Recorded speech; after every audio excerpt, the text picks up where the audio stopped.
Continuing Isaac Luria and his school from Major Trends in Jewish Mysticism by Gershom G. Scholem. This doctrine now becomes closely involved with the conception of man's role in the universe. Each individual soul retains its individual existence only until the moment when it has worked out its own spiritual restoration. Souls which have fulfilled the commandments, be they those of all humanity, of the sons of Noah, are, in the case of the Jews, the 613 of the Torah, are exempted from the law of transmigration and await each in its blessed place, their integration into Adam's soul, when the general restitution of all things shall take place. As long as the soul has not fulfilled the task, it remains subject to the law of transmigration. Transmigration is thus no longer mere retribution. It is also at the same time a chance of fulfilling the commandments which it was not given to the soul to fulfill before, and thereby continuing the work of self-emancipation.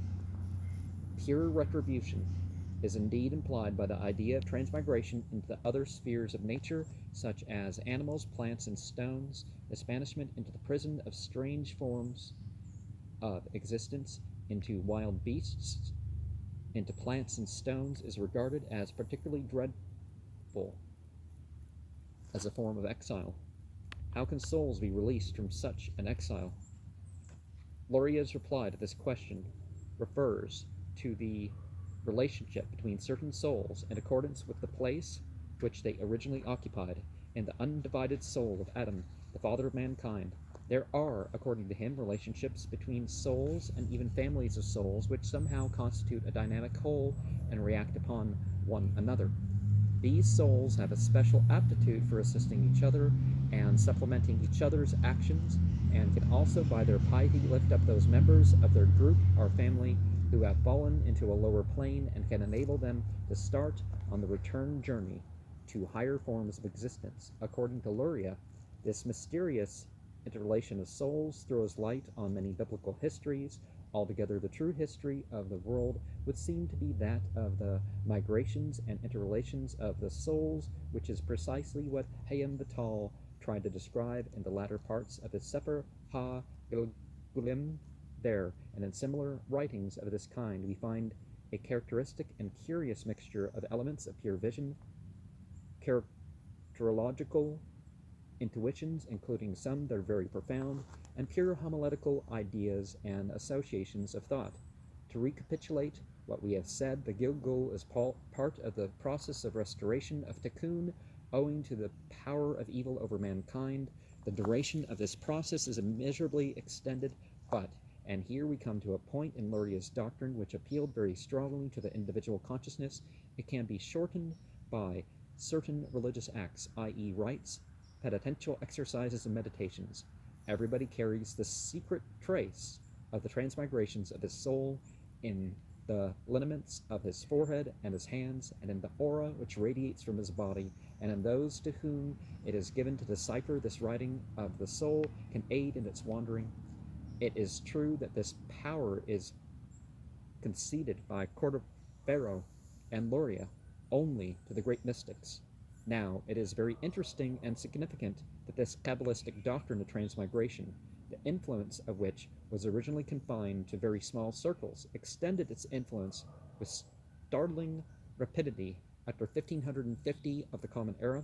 The first voluminous book, which is placed on a most elaborate system of Gilgul, is the Galeh Razea, the Revealed Mysteries, written in 1552 of the Common Era by an anonymous author. In a short time, this doctrine became an integral part of Jewish popular belief and Jewish folklore.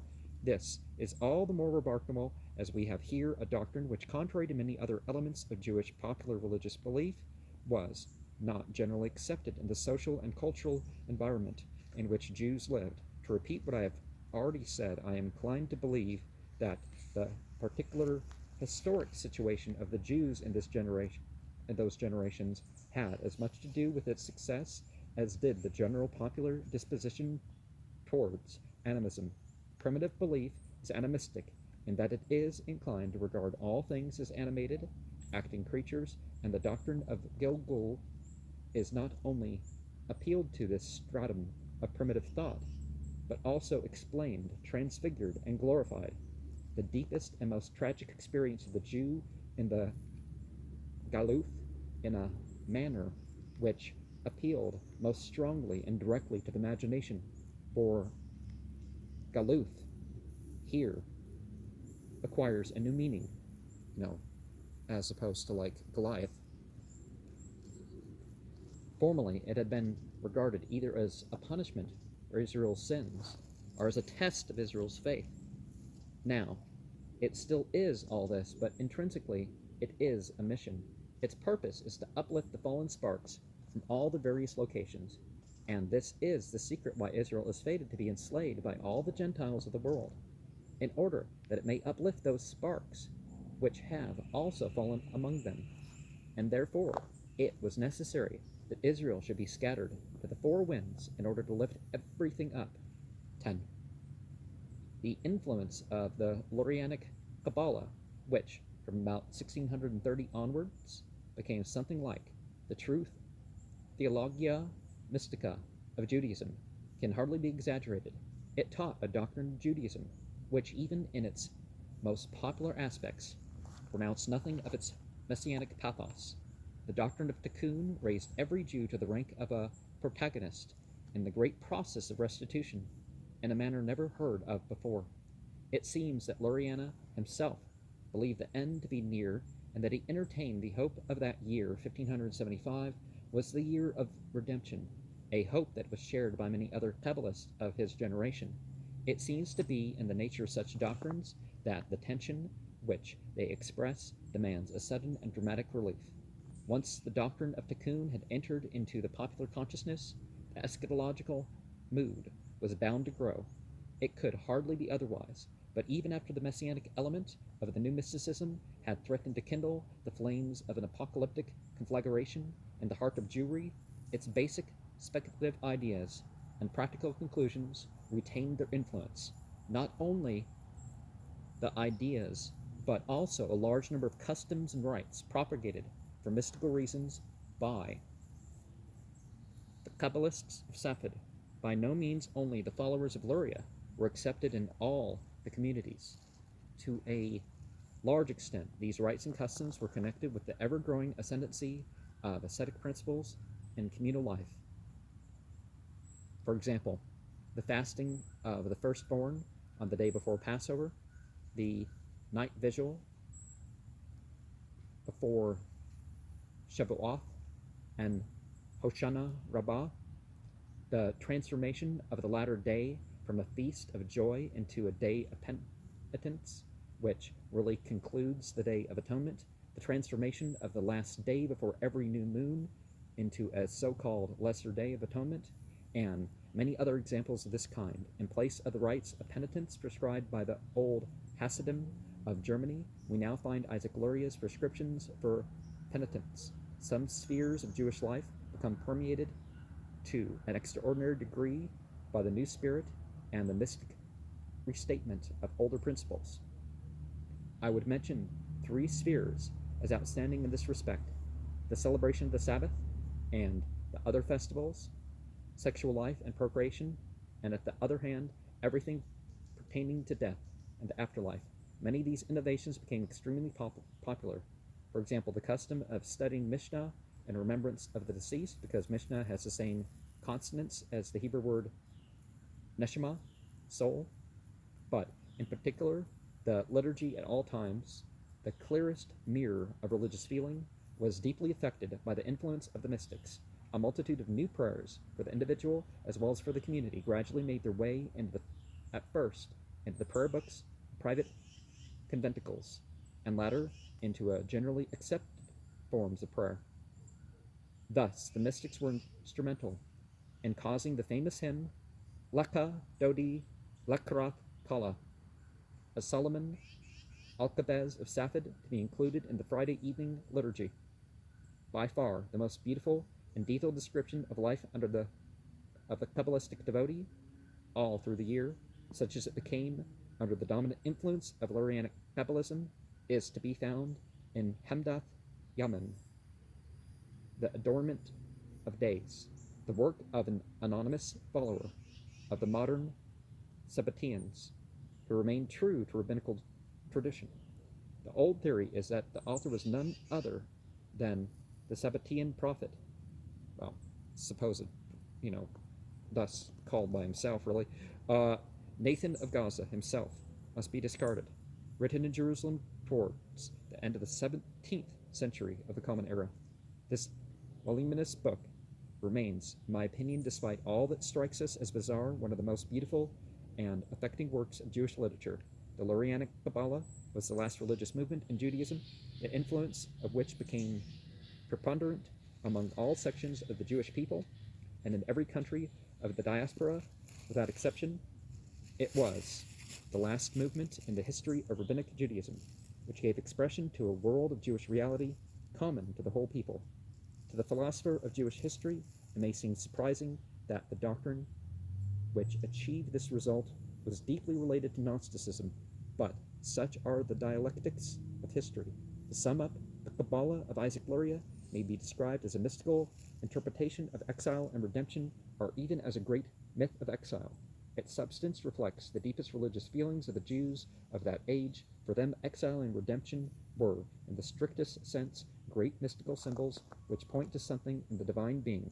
This new doctrine of God and the universe corresponds to the new moral idea of humanity, which it propagates, the idea of the ascetic, whose aim is the messianic reformation, the, not in the Christian way, of course, the extinction of the world's blemish, the restitution of all things in God, the man of spiritual action who through the tikkun breaks the exile, the historical exile of the community of Israel, and that inner exile in which all creation groans. Now, if you don't believe in reincarnation as a subjective, as a objective reality, one of the things that we can do that instead is both address purpose of incarnation and how not to have it again nonetheless, despite all this. But we thought for a second that with Isaac Luria, that was going to be more like the Karaites.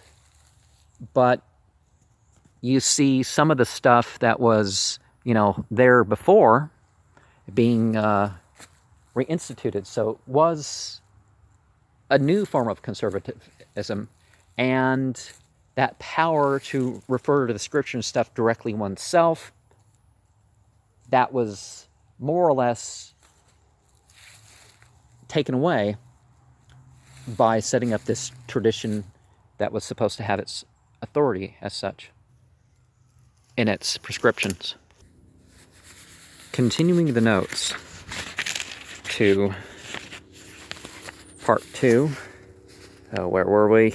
32, particularly in the chapters 15 to 23 of the Greater Hekaloth.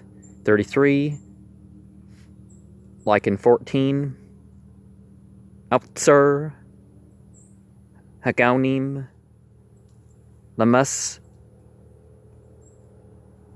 Hagiga, Yud-Delet, Ein Beit, Chulk, Het Shubut, Am.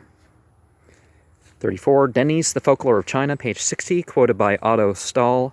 Suggestion un Hypnotismus in der Volker Psychologie, 1904, page 49 and 50.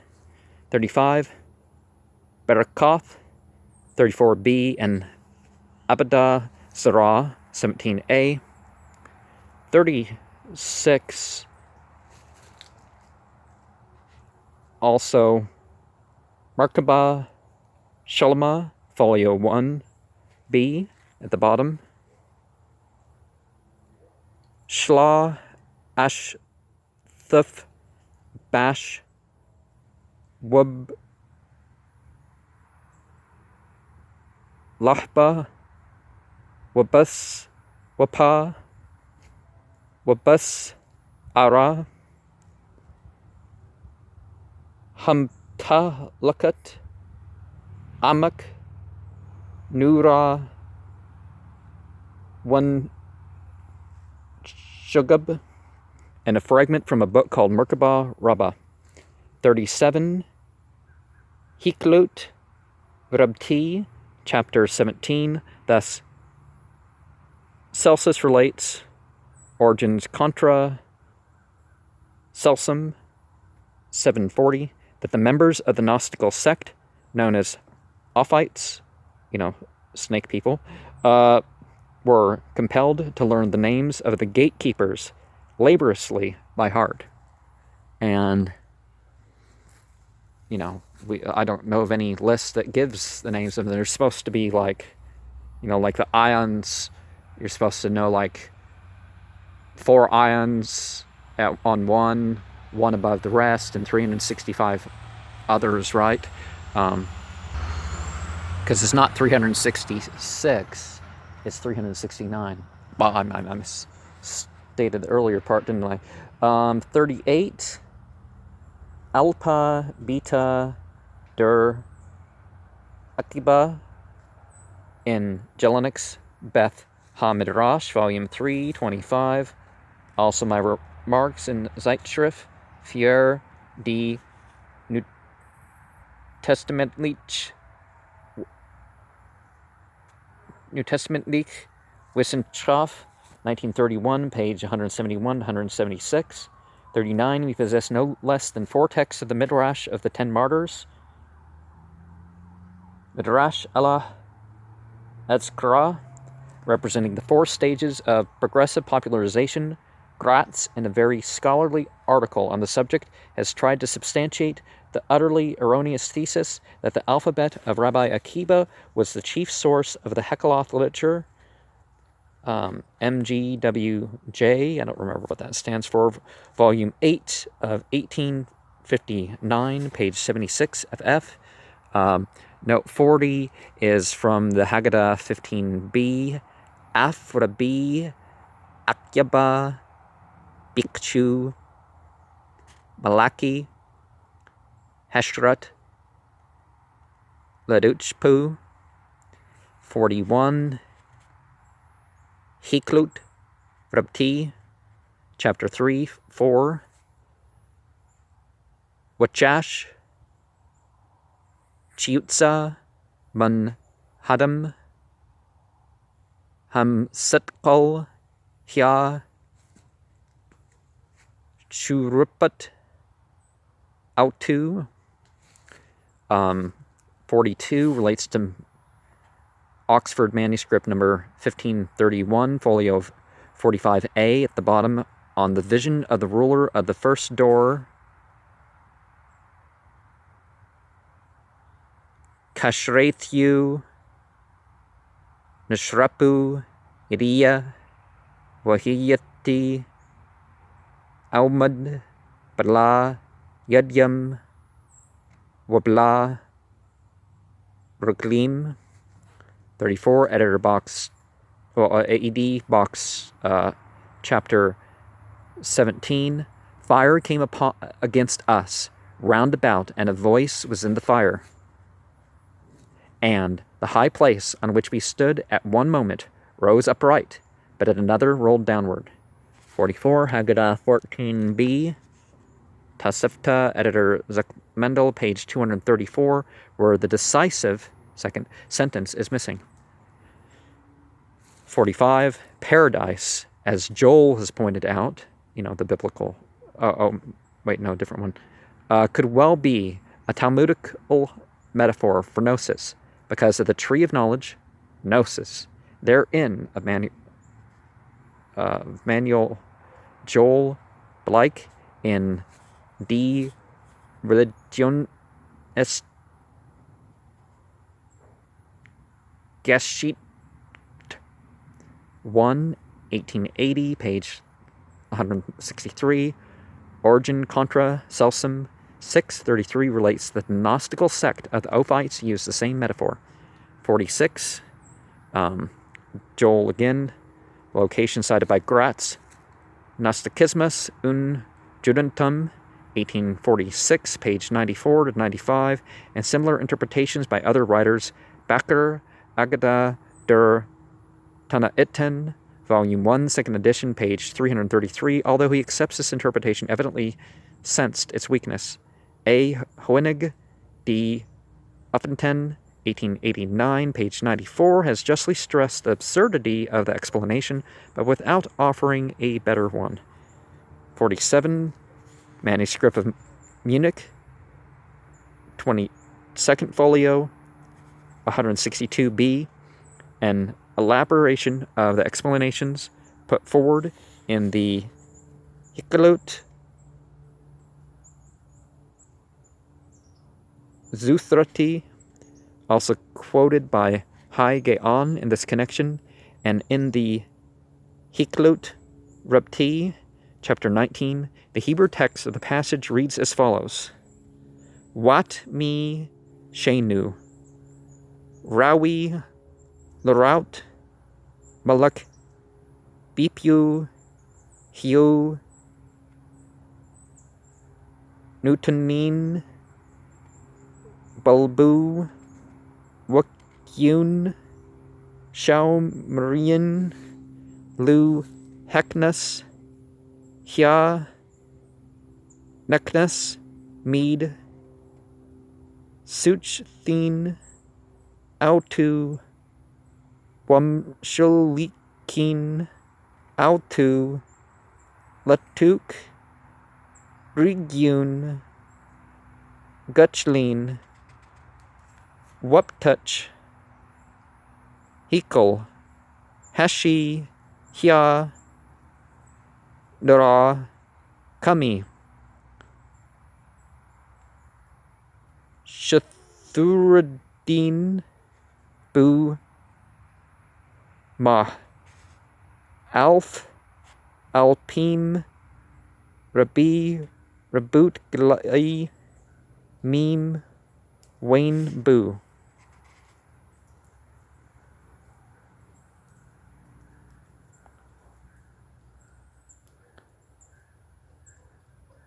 Bu, Heknam, Ya, Naknas, Mead, Suchthin, Autu, Washolikin, Autu, Latuk,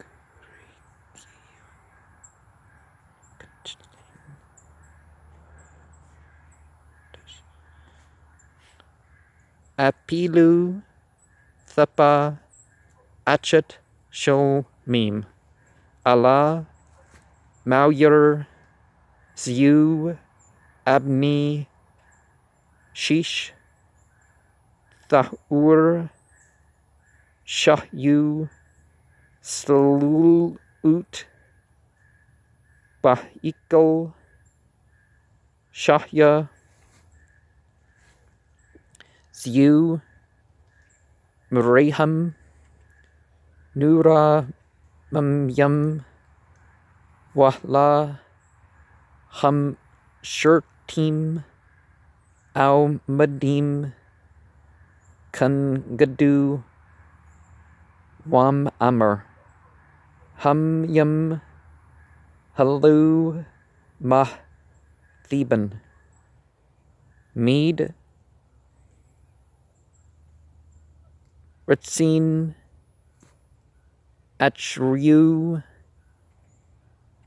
Baskila, Walmerin, Rika, Mam Ashu, Ayin, Ata, Tsupa, Bayan Yad, Shema, Mazram, Shul, Man Shaki, Agal, Ata, Wayne, Ata, Rawi, Rout, Malak,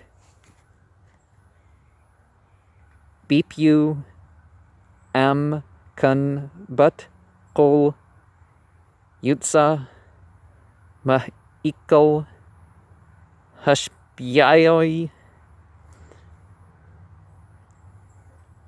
Wahkruz Yutsa Malpanim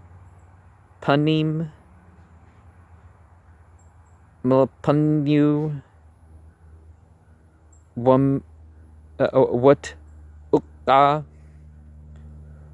Wamrya Lermer Laham Lamalaki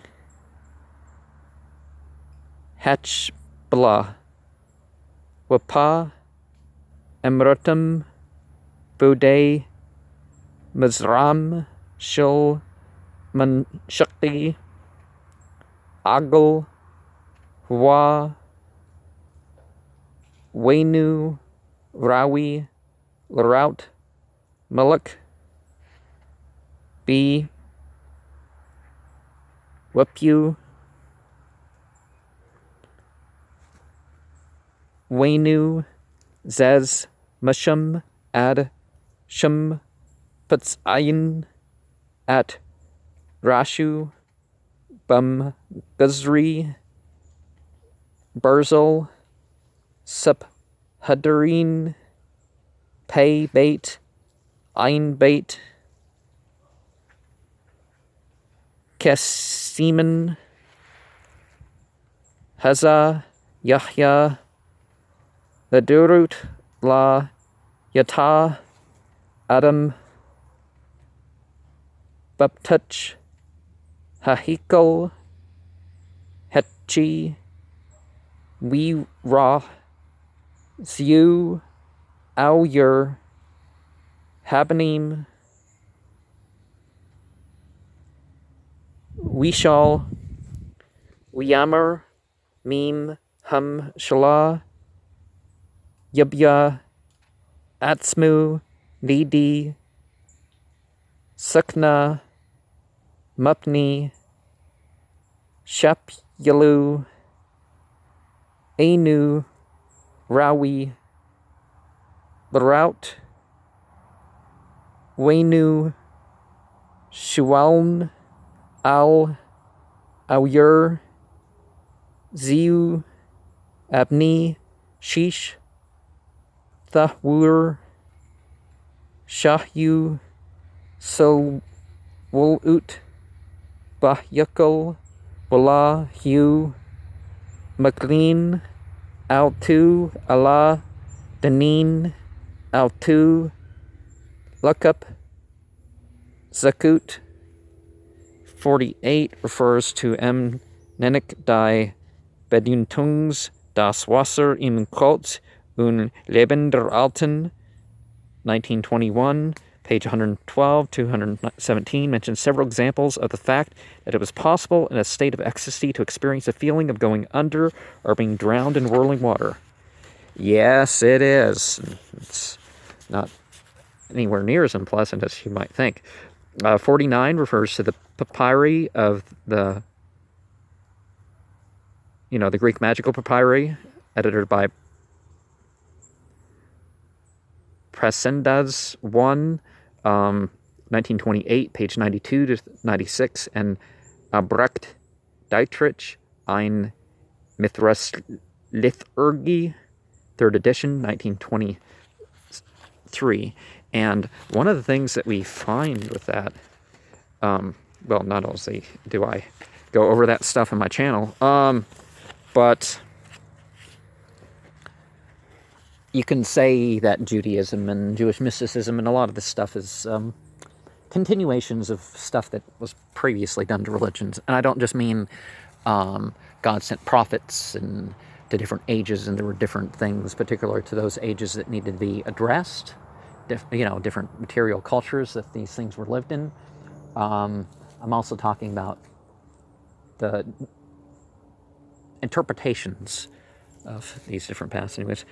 But anyways, 50, the first to recognize the Greek element in an important passage of the Greater Hekaloth was M. Schwab in the introduction to his Vocabulaire de l'Angelologie, 1897, page 13. His reading and translation of the only slightly corrupted Hebrew transcription was, however, quite fantastic. Lang du miel porter de l'enfer adresse au servanants ses proles aristan hamera n aristan katabinon semnon airhanha is as arithon wamira asthan wuk nepinan stemnish arna. And I guess we'll get en kebot jur asses sequelet venerable